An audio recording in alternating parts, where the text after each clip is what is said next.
Hey guys, it's Molly and welcome back to my channel. Today I'm going to be doing my August wrap-up video, so let's get into it. Okay, so I read 12 books this month, so I'm just gonna go through all the 12 that I read and then give like ratings and like my thoughts about it. So the first one, so I read a lot of books on my Kindle this month, and the first book that I read was on my Kindle. It's called Behind the Net. This is my Kindle, cutie. It's called Behind the Net and it's by Stephanie Archer. Hockey romance. It's a pro hockey romance, which I don't really see, at least I don't read a lot of like professional hockey romance. I mostly read like college, I feel like. It's an enemies to lovers, I guess workplace, because she's like his assistant, and then I don't remember what else. I really don't remember that much about this book. I read it at the beginning of the month, but I remember I liked it. It was really cute. The guy was really cute. He had like a crush on her in high school and she thought he hated her for some reason. So that was cute. I really liked that. And then also the girl is like, she wants to be a musician, but she's not really believed in herself. And he like, it's just so cute. So I gave it 2.5 stars. I liked it. It was cute. It was fun. I don't know. Next I read the Frat Wars series by Saxton James, and that is a 3-part interconnected, it basically all happens like chronologically like in a row, and it is about college fraternity rival. It's man times man. And then the 3 books are King of Thieves, Master of Mayhem, and Presidential Chaos. First one is about 2 guys. They're from like the rivaling fraternities. And one of the guys is Bailey. The other one, Rhett?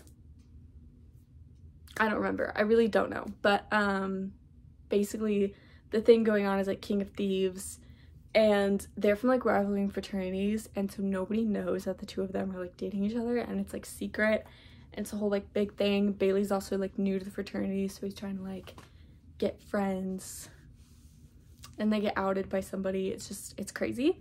And the second one was Masters of Mayhem, and this is 2 of the guys who they're like all mentioned in each other's books. So one of the guys, I don't remember their names. I think it started with an R. I think it was like Rodney. One of them was Brian. I don't remember. But they're like very like, it's like opposites attract, and they end up getting in a relationship because kind of like the class clown guy, he wants to kind of like explore his interest in men, because he like hooked up with a guy, but he was like drunk and he was like, I don't know if I actually like guys. So they decided to have like a friends with benefits relationship. And then at the same time they're having Masters of Mayhem, which is like they're trying to determine who in the fraternity is like the master of mayhem.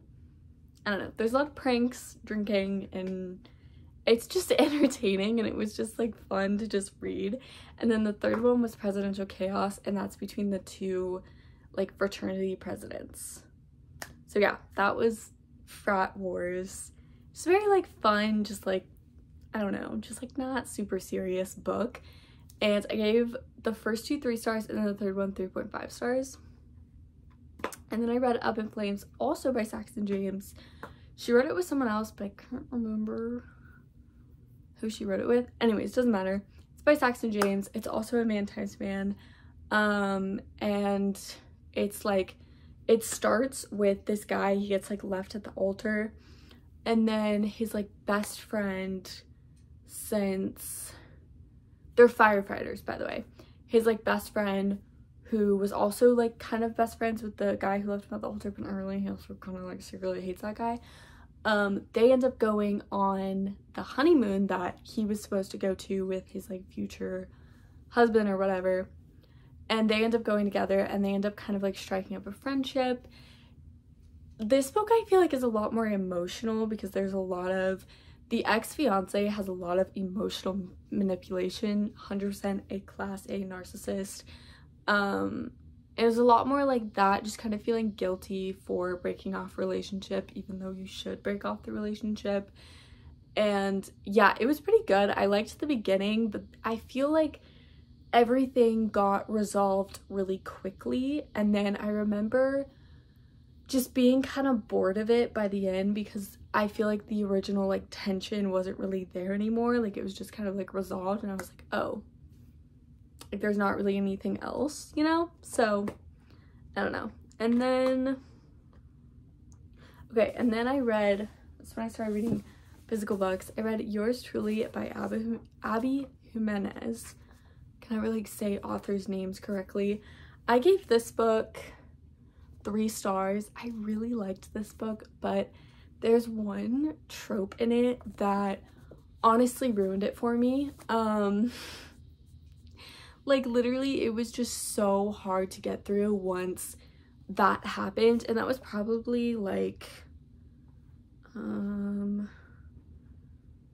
was probably like halfway through the book. So like the first like 100-ish pages, loved, adored so much. And then I just didn't anymore. I really liked though that there was anxiety representation. The main guy, Jacob, he has like crippling social anxiety.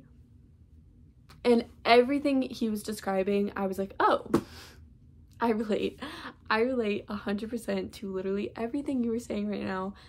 And yeah, it was just that, but it was just that one trope I didn't like. I did like the writer aspect, and it really reminded me of Grey's Anatomy because they're doctors. I don't think they're surgeons. I think they're just doctors. But I really liked that part of it. And there were aspects that I liked, but there were other tropes that I was just like, why was this necessary? It wasn't. Okay, and then I read One True Loves by Taylor Jenkins Reid, and I gave this 4 stars. I really liked this book. I love TJR's writing. I mean, I think she could literally give me like her grocery list. I feel like people say that all the time about authors that they like, but genuinely with her, I think I could read anything. This is off like her backlist. And I've been wanting to read this book for a while because I've always heard like a lot of like hype with it. It's really good. Also I think it's gonna become a movie. But it's basically like a second chance love. Second chance, kind of, I don't know. It's about Emma, and her husband, Jess, ends up getting in an accident. And then she like goes home because they lived in LA. She goes home back to Boston, and she ends up kind of like redoing her life. And she ends up meeting Sam, who is a guy that she had a crush on in high school. And they end up getting together, they get engaged. 4 years later, Jess ends up being alive, and so she goes to go and meet him, and she kind of has to make a decision on which of her one true loves is actually her one true loves. I thought it was really interesting, and I really liked it. I liked Emma's character so much, and I just thought the way that it was written was so well written. Also, she owns a bookstore. She owns like her family's bookstore.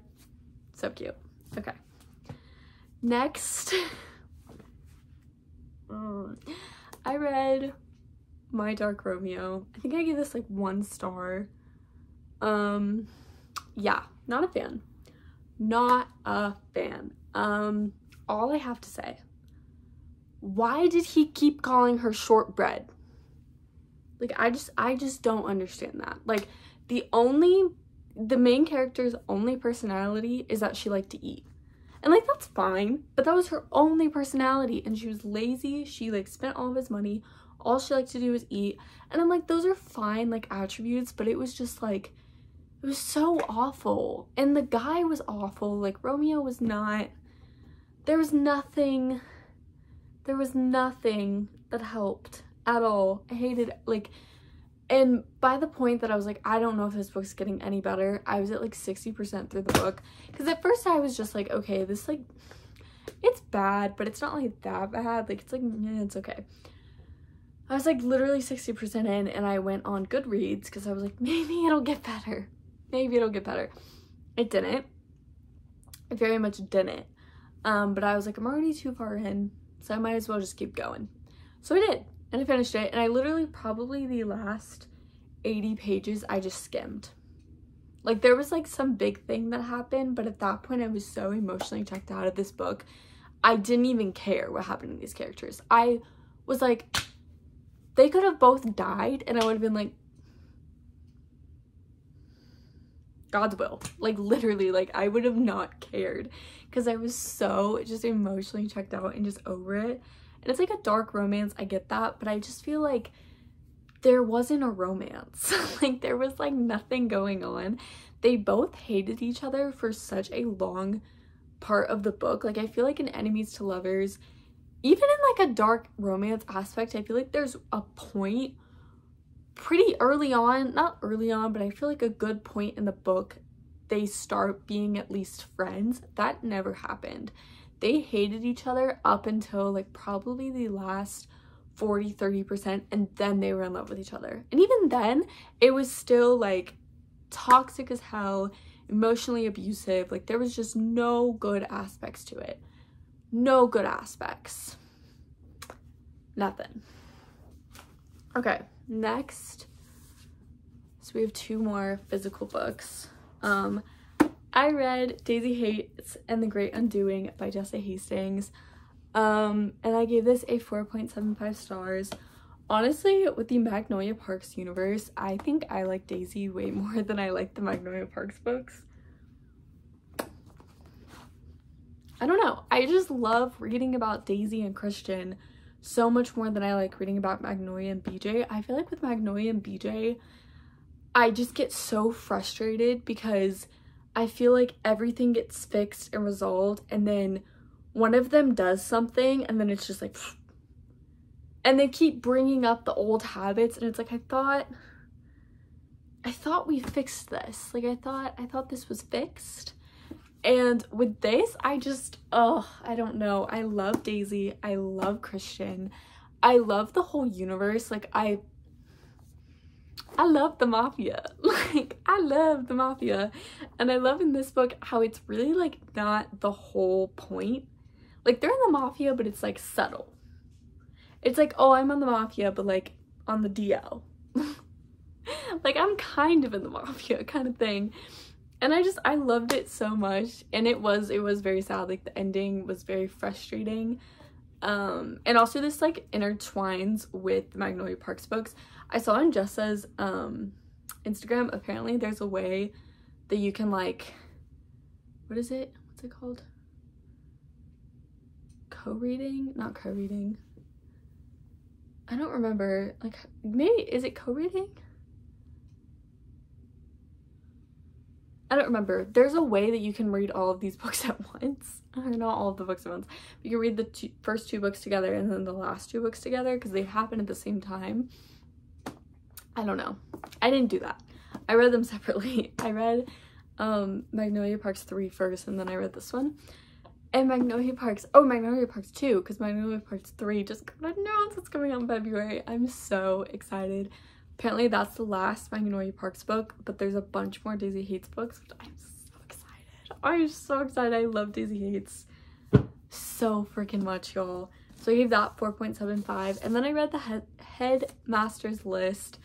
I was a little disappointed. I'm not gonna lie. I was a little disappointed.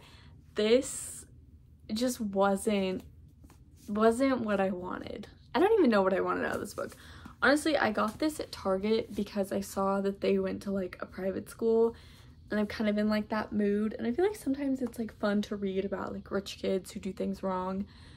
This gave me such big Good Girls Guide to Murder series, but it just didn't do it well.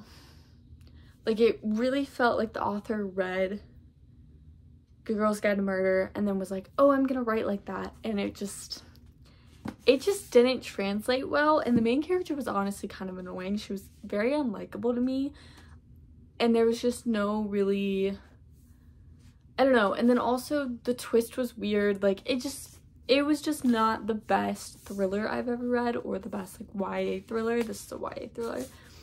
I'm not really even a big thriller girl, and I just still did not like it very much. Can't remember what I gave this. Oh, I gave this 3 stars, but honestly I'd put it down to like a 2. I remember nothing about this book. I don't really know anything about it. Apparently this is the same girl who wrote the Descendants books. I don't know, but yeah, I read that. And then last but not least, I read the Bad Reputation duet series. Oh my god. This is by Kristen Becca Ritchie, and it's in the same universe as the Addicted Calloway Sister series and then the Like Us series. So the Addicted Calloway Sister series is about the Calloways, and they're 3 sisters. The Addicted series is Lauren and Lily. And then the Calloway sisters are Daisy and Rose, who are like Lily's sisters. They're basically like Kardashians, and they live in Philly. Oh, sorry. Ooh. And they have like a bunch of like connecting books and that kind of thing. The whole Addicted Calloway Sister series I love so much. This book is about Garrison and Willow. Willow is, I don't know if this is a spoiler, but she is Lauren and Reich's sister, and then Garrison is like their neighbor, friend, enemy, I don't know. Anyways, this is basically their love story. Oh, I love this duo so much. I gave them separately. I gave the first one 4.5 stars. Oh, the first one 4.7 and the second one 4.5, but together they're definitely at 5 stars. I love this duo so much, and it like put me back in the Addicted Calloway Sister series, and I'm really thinking about rereading the books. I don't know if I'm gonna do that this year because I have a lot on my physical TBR, but definitely soon. I really want to reread them. Maybe next year. Maybe I'll do it in like January. I don't know. It was so good. It was so good. I love Garrison and Abby. I don't want to explain like the plot because I feel like that's going to give away a lot from the Addicted Calloway Sister series, but it's basically like interconnected. It's an interconnected like series, but it like goes at like the end. I think they wrote it after the like epilogue novel, which is Some Kind of Perfects. That's what I think it goes like all that, and then Some Kind of Perfects, and then like the Bad Reputation duet. But the books, I like counted them as 2 separate books, so it's Whatever It Takes and Wherever You Are, and I rated the first one oh wait, it says I rated the first one 4.5 and the second one 4.75. I guess that kind of makes sense. I did really like the second one. I liked both, but I feel like I liked the first one a lot because I really liked Garrison in that one, because that one I felt was very like Garrison based, and I loved seeing his like character development. That's the big thing about Kristen Becca Ritchie's writing, is their character development is unmatched. Like they just, if you just read the Addicted series and you look at Lily and Lo from the first book to the epilogue novel, it is insane, the character development. Like it literally is insane. Like it's crazy how much they've grown, not just as people, but also like in their relationship with each other, their relationship with other people, their family. Like it's crazy. It's literally crazy. Okay, so that was all for this month. I read, oh my gosh, I can't talk today. Read 12 books, and they were so good, and I loved it. So thank y'all for watching this video, and I will see you guys next time.